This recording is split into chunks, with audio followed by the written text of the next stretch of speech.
غله انجام به واورو ځکه غل هم د الله دښمن دی. هغه څوک چې تل لپاره د خپل ژوند په غلا باندې د خلکو د مالونو په غصب باندې تیروي د هغه انجام څه دی؟ حضرت مولانا محمد یعقوب مهاجر مکی په مکې معظمه کې اوسېده. هغه یوه ورځ د کور نه بازار طرف ته روان شه چې د کور لپاره څه سودا او سامان راوړي او پیسې ځان سره په یو خلطه کې اچولې وې، لاس کې نیولې وې، روان بازار طرف ته. نو مولانا محمد یعقوب مهاجر مکی بازار طرف ته روان و. د بازار په لاره کې یو غل راغی او هغه خلطه چې د مولانا محمد یعقوب په لاس کې وه هغه یې وتښتوله او په منډه شو. نو مولانا صاحب هېڅ څه ونه یېلې، بېرته خپل کور ته راغی او دروازه یې ځان پسې بنده کړه. نو غل چې په کومه کوڅه ځي او په هر طرف نه روانیږي هغه ته لاره بنده وي.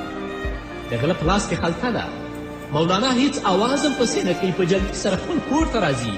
خو غل چې په کومه کوڅه رواني په هره لار ځي هغه لارې دې ته بندې وي. نو چې کله غل دا حالات ویني نو هغه شور کوي او چیغې وهي چې مولانا صاحب لار بنده کړې ده. نو خلک ټول راټولېږي چې مولانا محمد یعقوب مهاجر مکي خو ډېر نیک انسان دی، هغه هیڅکله د چا لار نه بندوي. خو غل ورته وایي چې نیک به یي خو ما ته یې لاره بنده کړې. نو چې کله خلک د مولانا صاحب کور ته راغلل او دروازه یې ورته ووهله، مولانا یعقوب مهاجر مکي دروازه خلاصه نه کړه. بیا خلکو وویل چې د مسئلې د پوښتنې لپاره موږ راغلي. نو هغه دروازه خلاصه کړه. خلکو ورته ویل چې د دې عاجز بنده لار تا ولې بنده کړې او دا چیغې وهي چې مولانا زما لار بنده کړې او هغه خلطه د پیسو چې دې اخیستې ده هغه غواړي چې بیرته یې کاته درکړي. مولانا محمد یعقوب مهاجر مکي ورته څه ووایي چې کوم وخت کې دا خلطه د پیسو دې ما نه وتښتوله، په هغه وخت کې ما دې ته هبه کړه، بخشش مې کړه او دا شرعي مسله ده چې هبه بیرته نه واپس کېږي، زه بیرته نشم اخیستلی او هبه کړې مې ځکه دي چې زما د رکو په وجه د محمد رسول الله صلی الله علیه وسلم امتي جهنم ته لاړ نشي. نو خلک ورته ویل چې لاره بنده ده، دې ته ته لاره خلاصه کړه. مولانا صاحب ورته ووایي چې لار ما نه ده بنده کړې، دا زما او د ده معامله نه ده، دا د ده او د الله معامله ده. توبه دې وباسي، غلا دې نه کوي چې الله رب العزت د دې لارې پرانځي. نو قدرمنو اورېدونکو، غلا خو هسې غټ ګناه ده. په غلا باندې انسان الله رب العزت په دنیا کې ذلیل او رسوا کوي او په آخرت کې به هم ذلیلوي. او دا خو لا پرېږده چې د اهل الله نه څوک غلا وکړي، ځکه الله رب العزت په عالم د دین باندې غیرت کوي.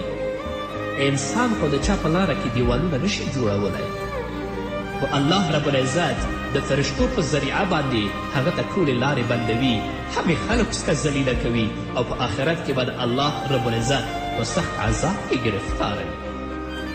بله واقعه د بدنظري، څوک چې په بده سترګه باندې څوک چاته ګوري. علامه ابن قیم جوزي رحمه الله په خپل کتاب ضم الهوا کې لیکلي دي چې ابو عمر بن علوان د څه ضرورت لپاره بازار ته لاړه.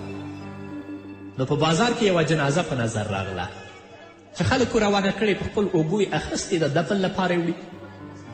ابو عمر بن علوان وایي چې زه هم جنازې سره روان شوم چې کله مړی موږ په هدیره او په مقبره کې دفن که نو د دې نه بېرته پس راوګرځېدلم.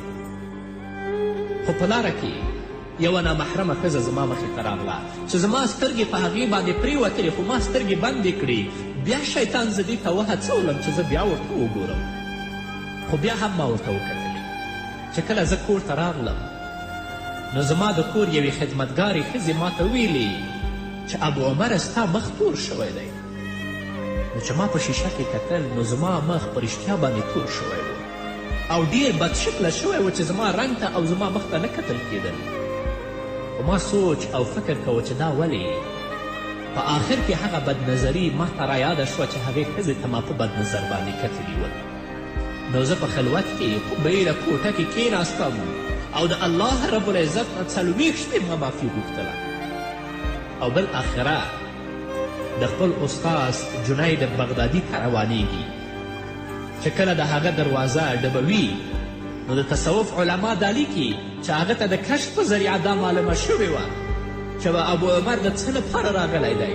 نو جنید بغدادي هغه ته دا آواز کوي چې ګناه په بل ځای کې او د معافي دپاره وسیله په بغداد کې؟ نن ورځ خلک په بدبختیو باندې، په مصیبت باندې، په بدنظریو باندې اخته دي، خو د خپل انجام نه خبر نه دي چې الله رب العزت به ما سره څه معامله کوي. نن ورځ زموږ په چهرو کې، زموږ په مخونو کې نورانیت نشته، زموږ په مخونو کې ښکلا نشته. دا څه لپاره چې موږ د خپل سترګو، د خپلو غوږونو، د خپلو ژبو حفاظت نه کوو. که هر څومره ظاهري سینګار وکړو بیا به هم موږ بد ښکاري، بلکې ذاتي ښایست هغه دی چې انسان د الله رب العزت په عبادت باندې، انسان د الله رب العزت په طاعت باندې د خپل ځان ښایسته کړي.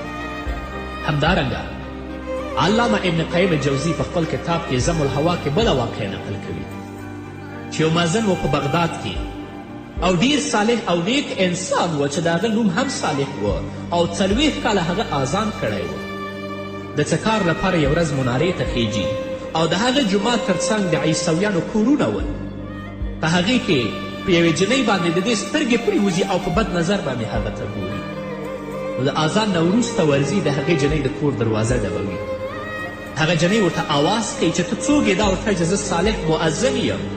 چې کله هغه ورته دروازه خلاصوي نو دا لاس ورچي او هغه عیسوي جنۍ ورته چې تاسو خو مسلمانان یاست، تاسو خو ډېر دینداره یاست، نو دا خیانت تاسو څنګه کوئ؟ خو مازن د خپل حالت ورته بیان کړه او د اخلاقي فساد غوښتنه ترې کوي. هغه جنۍ ورته وایي چې هیڅکله ته ماته لاس نشي راوړی تر څو چې ته خپل دین پرې نږدې. مازن بدبخته چې د الله په غضب کې ګرفتاره دی، هغه دا وایي چې زه د مسلماني نه بېزاره یم، ګوره د دوکو او د شیطان د وینا قبلول دي. خو هغه جنۍ دا ورته وایي چې بیا هم زه ستا خبره نه منم، دا خو تا د خپل مقصد لپاره ویلي دي. کیدای شي چې اسلام ته بیرته واپس شي. زما څو شرایط دي، اول به ته د خنزیر غوښه خورې، دویم به شراب څکې. علامه ابن قیم جوزي په ضم الهوا کې لیکي چې دا د خنزیر غوښه هم خوري او شراب هم څکي. خو جنۍ د دې نه فرار کوي او تښتي. او جنۍ دا ورته وایي چې ته بام ته وخیجه تر څو زما پلار راشي کور ته او زما او ستا ترمنځ نکاح وتړي، چې په شرعي طریقه باندې ما او تا خاوند او ښځه شو. چې کله د کور بام ته خیجي نو چونکه دې شراب څکړي و، نشه کې و، په ځان نه پوهېده، په بان باندې ګرځېده را ګرځېدو، آخر ښکته را ګرځېږي او د دنیا نه سترګې پټوي. نو مسلمانانو ورونو، دا ډېر د عبرت اخیستلو مقام دی. د دې دنیا د مسلمانانو نظام اول د شیطان د فتنې نه خراب دی، چې شیطان تل لپاره په دې هڅه کې دی چې د مسلمان نظام، د مسلمان دیانت څنګه خراب کړي او دا په هلاکت او په بدبختي کې وغورځوي. دویم د ښځو د فتنې نه، ځکه محمد رسول الله صلی الله علیه وسلم فرمایي چې الله رب العزت بني اسرائیل د دې فتنو د وجې نه تباه کړل. نو الله رب العزت دې موږ ته توفیق راکړي چې د شیطان د جال نه هم ځان خلاص کړو او هغه ښځې چې تاسو غواړي په فساد او په منکراتو کې اخته کړي د هغه د جال نه هم ځان خلاص کړو، بلکې تل لپاره دا کوشش وکړو چې په خپل ژوند کې موږ او تاسو الله د خپل ځان نه څنګه راضي او د الله په وحدانیت باندې د محمد رسول الله صلی الله علیه وسلم په حقانیت باندې چې اقرار کړی په دې باندې مستقیم پاتې شو چې د خپل پښې موږ او تاسو ونه ښویو. د دنیا په مادیاتو، د دنیا په لذاتو او په نعمتونو باندې دوکه نه شو چې خدای مه کړه د دې مستقیمې لارې نه منحرف شو او د الله رب العزت په غضب او په لعنت کې ګرفتار نه شو، لکه څنګه چې واقعیت تاسو واورېده. نو الله رب العزت دې موږ ته د نیکو اعمالو توفیق راکړي، چې کله د نیکو اعمالو توفیق راکړي الله دې موږ ته ثبات او استقامت نصیب کړي تر څو چې په خپل ژوند کې الله رب العزت د راضي کړو د خپل ځان نه او په آخرت کې سرلوړي الله ته ولاړ اوسو په دې هیله. قدرمنو اورېدونکو، دا وه زموږ نننۍ خپرونه چې ستاسو ګران حضور ته وړاندې